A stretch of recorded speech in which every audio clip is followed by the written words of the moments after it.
Dan pemirsa, data serta fakta selengkapnya terkait gempa di Nusa Tenggara Timur akan disampaikan rekan Prihadi. Silakan Prihadi. Terima kasih, Marcel. Ya, pemirsa, pada 15 Agustus 2026 pagi, BMKG merilis peringatan tsunami ke 4 provinsi. Kurang dari 3 menit, gelombangnya datang dengan maksimal ketinggian di angka 0,94 cm. Justru di darat, bangunan yang runtuh merenggut nyawa. Seorang ibu dan 2 anaknya di Manggarai Timur tertimbun rumah sendiri. Seorang penumpang di Pelabuhan Maumere tertimpa atap ruang tunggu. Hingga Minggu pagi, 16 Agustus, 51 korban jiwa tercatat. Kerusakan meluas sampai ke bandara dan akses jalan. Dan gempa susulan masih terus terjadi. Di Fact Check kali ini kita bedah kenapa guncangan gempa dan tsunami yang sama-sama harus diwaspadai.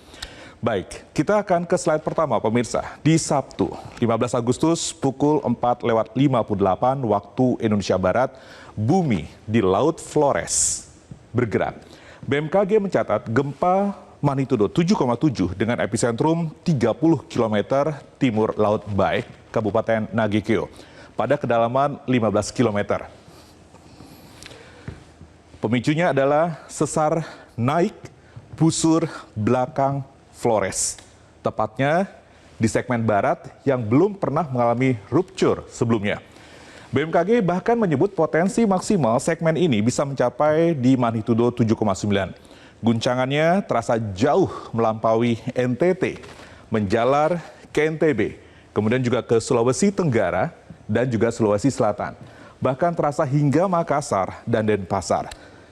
Dan karena gempa ini terjadi di dasar laut, satu ancaman langsung muncul, tsunami. BMKG langsung merespons ancaman itu. Seberapa besar sebenarnya gelombang yang datang? Kita lihat ini adalah grafis selanjutnya, di mana BMKG merilis peringatan dini tsunami 2 menit atau kurang dari 3 menit setelah gempa terjadi. Menjangkau 4 provinsi sekaligus. NTT, NTB, Sulawesi Selatan, dan Sulawesi Tenggara. Dan gelombangnya memang benar-benar datang. Tidegolf BMKG mencatat gelombang di 10 titik pengamatan. Tapi skalanya jauh lebih kecil dari yang dikhawatirkan. Gelombang tertinggi tercatat di Maurele, di NTT. Di Kabupaten Ende setinggi 0,94 meter. Pukul 5:27 waktu Indonesia Barat. Gelombangnya kecil, tapi justru di darat dampaknya jauh lebih besar dari perkiraan. Berapa sebenarnya jumlah korban dan kerusakan yang terjadi terkini?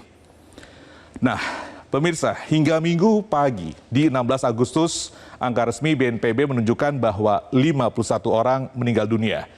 Dari nama-nama korban yang sudah teridentifikasi dan dilaporkan media, pola yang muncul berulang kali adalah tertimpa atau tertimbun bangunan yang runtuh saat guncangan terjadi. Ini menunjukkan bahwa gempa itu sendiri dan ketahanan bangunan tempat orang berada sama pentingnya untuk diwaspadai selain ancaman tsunami. Dan kerusakan juga meluas ke sektor yang belum sempat kita bahas sebelumnya karena Kementerian Perhubungan saat ini melaporkan 5 bandara terdampak termasuk retakan runway di Bandara Suaba Jawa, dan Kementerian PU mencatat longsor di 3 ruas jalan yang mengganggu akses evakuasi dan logistik. Disclaimer pemirsa bahwa angka ini masih bergerak, masih hidup, sampai kemudian ada terus pembaharuan data dari instansi dan lembaga terkait, dalam hal ini adalah BNPB. Dengan kerusakan yang terus meluas ini, apa kata para pejabat yang langsung menangani ini? Respon paling awal datang dari BMKG karena kurang dari 3 menit. Setelah gempa, peringatan dini tsunami sudah dirilis ke 4 provinsi yang tadi saya sebutkan. Dan setelah memantau data Tidegolf selama sekitar 2,5 jam, BMKG resmi mencabut peringatan itu pada pukul 7:30 waktu Indonesia Barat. Di sisi pemerintah daerah, langkah cepat juga datang dari Gubernur NTT yang bernama Gubernur NTT Melki Lakalena. Ia langsung menghubungi seluruh bupati sedaratan Flores untuk melaporkan data. Ia meminta bupati di Flores, di Pulau Flores, untuk melaporkan data kerusakan ke pemerintah provinsi. Kita dengarkan pernyataannya. Kami sudah meminta nanti untuk para bupati se-NTT di daerah Flores untuk dengan kondisi yang ada ini segera mengecek kondisi yang ada di masing-masing daerah, kerusakan yang terjadi, korban jiwa yang dialami ataupun luka-luka, dan juga memberikan data itu kepada pemerintah provinsi, karena memang juga sejak pagi Pak Presiden juga sudah memberikan atensi melalui Mensesnek dan berbagai menteri juga sudah berkomunikasi dengan kami untuk juga mengecek data sehingga nanti bisa langsung bergerak dengan bantuan tersebut. Dan pemirsa, dari hasil pengecekan itu, 3 kabupaten sudah menetapkan status resmi. Manggarai dan Ngada menetapkan tanggap darurat bencana. Manggarai selama 90 hari per 15 Agustus, sementara Ngada selama 30 hari. Sementara Manggarai Timur, kabupaten dengan korban jiwa kedua terbanyak, justru baru menetapkan siaga darurat, 1 tingkat di bawah tanggap darurat. Ini patut diperhatikan karena secara dampak Manggarai Timur termasuk paling parah. Di tingkat provinsi, sekali lagi Pemprov NTT saat ini sedang memproses penetapan status tanggap darurat selama 14 hari.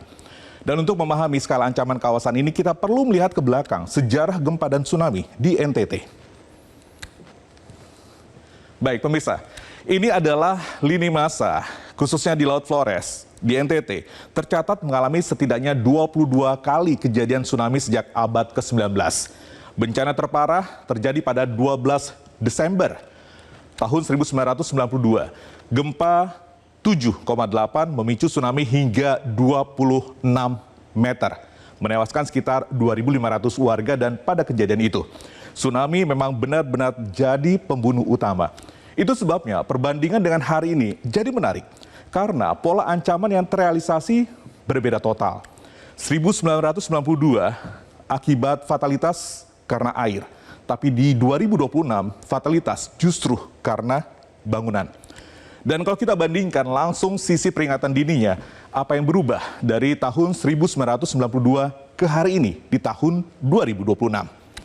Pemirsa, early warning system kita jelas sudah jauh lebih cepat dibanding tahun 1992. Di tahun itu nggak ada sistem peringatan dini sama sekali.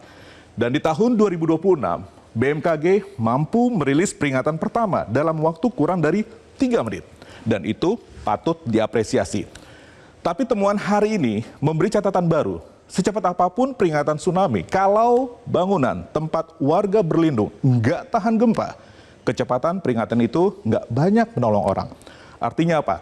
Investasi mitigasi bencana tidak bisa hanya berhenti di sistem peringatan dini, tapi harus sampai ke standar bangunan di lapangan. Mitigasi bencana nggak bisa hanya berhenti di sistem peringatan tsunami. Lagi-lagi harus menyentuh standar ketahanan bangunan.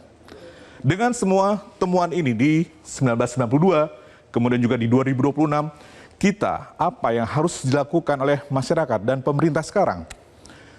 Nah pemirsa, untuk masyarakat di NTT, NTB, bahkan Sulawesi Selatan dan Sulawesi Tenggara, bahkan di seluruh Indonesia, peringatan tsunami sudah dicabut, tapi gempa susulan masih berpotensi terjadi. Dan ini pesan paling penting dari fact check kali ini. Jangan hanya waspada terhadap air, waspada juga bangunan di sekitar Anda. Kalau rumah atau gedung udah retak pasca gempa, jangan masuk sebelum dipastikan aman. Kemudian juga jangan mudah percaya isu prediksi gempa lanjutan yang beredar di media sosial. Pastikan informasi didapat dari pihak yang otoritatif dan terpercaya. Selalu rujuk kanal resmi BMKG. Dan untuk melihat ancaman ini secara lebih luas, kami mewawancarai Daryono, anggota Ikatan Ahli Kebencanaan Indonesia.